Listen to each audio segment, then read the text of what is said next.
नमो नमः। विद्यार्थी मित्रों, आज हम संयुक्त संस्कृत का 9वीं कक्षा का 9वां पाठ अमरकोश यह देखेंगे। तो अमरकोश, सर्वप्रथम हम इसकी प्रस्तावना देखेंगे। संस्कृत भाषा अतीव समृद्ध भाषा। संस्कृत भाषा यह बहुत ही समृद्ध ऐसी भाषा है। एकस्य शब्दस्य एक शब्द के भवन्ति नैके समानार्थक शब्दाः। एक शब्द के अनेक समानार्थक शब्द इसमें है। किश्चित् एकस्य शब्दस्य विविधाः अर्थाः अपि भवन्ति। कभी कभी एक ही शब्द के अनेक अर्थ भी रहते हैं।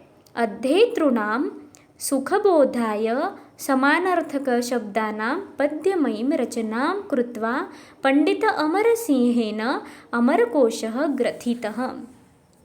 जिस व्यक्ति को पढ़ने की इच्छा है और पढ़ने में सीखने में उसे सरलता आनी चाहिए, इसीलिए समानार्थक शब्द का एक पद्यमयी पद्य रचना किसने तैयार की? पंडित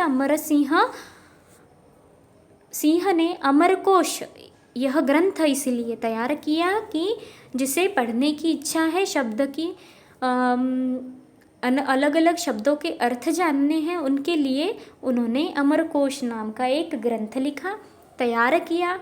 अमरकोश पठनेन, अमरकोश पढ़ने से, कंठस्थीकरणेन, याद करने से च शब्द ज्ञानम भवति। अपना जो शब्द का ज्ञान है वो बहुत बढ़ जाएगा।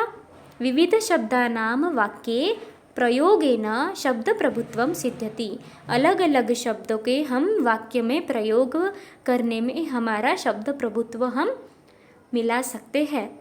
यथेष्टं गृह्णन्तुं शब्दरत्नानि अस्मात् शब्दरत्नकारात्। यह जो शब्द सागर है, इसमें से आप सभी को, आपको जितने भी शब्द के रत्न चाहिए वह आपको लेने हैं, ऐसे कह रहे हैं अमर सिंह। तो अमरकोश प्रशंसा यहाँ पर दी गई हुई है कि कवेर एवं अमर सिंहस्य कृतिरेषा सुनिर्मला, कि अमरकोश की जो इन्होंने रचना की है, कृति की है, वह पूरी तरह से निर्दोष है। नामलिंग आचंद्र तारकां स्थेयात नामलिंगानुशासनम। नामलिंगानुशासनम यानी कि चांद और तारे जब तक है तब तक यह अमरकोश टिकेगा, ऐसी यहाँ पर अमरकोश की प्रशंसा की गई है। तो विद्यार्थी मित्रों, यह पाठ में हमें छात्राओं का और उनके अध्यापिका का यहाँ पर संवाद है। तो संवाद पर यह पाठ है, तो देखेंगे हम संवाद। पहले, छात्राः ग्रंथालये विविधानि पुस्तकानि पश्यन्ति, अध्यापिकां प्रश्नान् च पृच्छन्ति।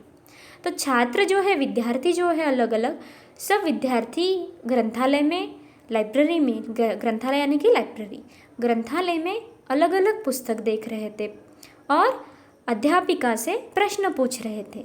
तो उनमें से एक जो छात्र है नयनः, वह पूछता है कि आचार्ये का एषा भिन्ना विशाला कपाटिका यानी कि कबर्ड।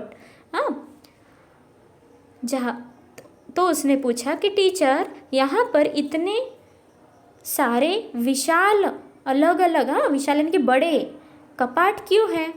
तो अहो कियन्तः विविधाः कोशाः एतस्यां वर्तते, कि यहाँ पर कितने अलग अलग प्रकार के कोश यहाँ पर है।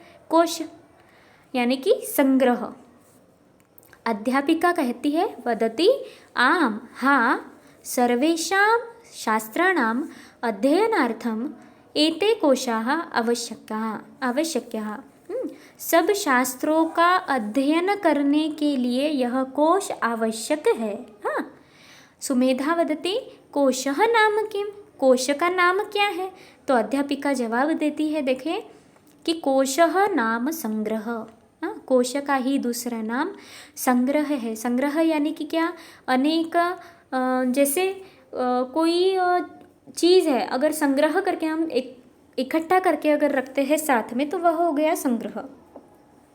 जैसे यथा वयम वित्तकोशे धनस्य संग्रहणं कुर्मः, जैसे हम बैंक में वित्तकोशे यानी कि बैंक में पैसे जमा करके रखते हैं, उसी प्रकार तथैव भाषाकोशे शब्दानां संग्रह भवति, भाषाकोश में शब्द का संग्रह रहता है। संग्रह यानी कि लाइब्रेरी में अलग अलग किताबें रहती है, उनका संग्रह रहता है। श्रेया वदति कः तस्य उपयोगः, उसका उपयोग क्या है। अध्यापिका सुयोग्यः प्रश्नः, बहुत ही सही जवाब पूछा है बेटा आपने, ऐसे कहा। और इस कहा है कि संभाषणे लेखने च भाषा प्रभुत्व प्राप्त्यर्थं तथैव नैकेषां विषयाणां ज्ञानप्राप्त्यर्थं शब्दसम्पत्ते संग्रहणम् अतीव आवश्यकम्, कि संभाषणे लेखने, संभाषण करने के लिए, लेखन कार्य करने के लिए, उसी प्रकार भाषा प्रभुत्व, भाषा पर प्रभुत्व प्राप्त्यर्थम, प्राप्त करने के लिए, तथैव नैकेषां विषयाणां, नैकेषां अनेक विषयों का ज्ञान प्राप्त्यर्थम, ज्ञान प्राप्त करने के लिए शब्द संपत्तैः संग्रहणम अतीव आवश्यकतम, शब्द संपत्ति का संग्रह आवश्यक है ना। संभाषण करने के लिए, लेखन करने के लिए, भाषा पर प्रभुत्व प्राप्त करने के लिए, अनेक विषयों का ज्ञान प्राप्त करने के लिए शब्द संग्रह, शब्द की संपत्ति का संग्रह आवश्यक है। अस्माकं विद्या ग्रंथालय, हमारे ग्रंथालय में संस्कृति कोश है, चरित्र कोश है, विश्वकोशः, विश्व का कोश है, सुभाषित कोशः यानी कि सुविचारों का भी कोश है, च इत्यादयः बहवः कोशाः वर्तन्ते, इतने हमारे इत्यादि हमारे ग्रंथालय में कोश है। तेषु उनमें से एक अमरकोशः नाम, अमरकोश नाम का कश्चन कोई एक विशेषः कोशः, विशेष कोश है। तो इस अमरकोश के बारे में हम अगले जो वीडियो रहेगा उनमें आगे का संवाद देखेंगे। धन्यवाद।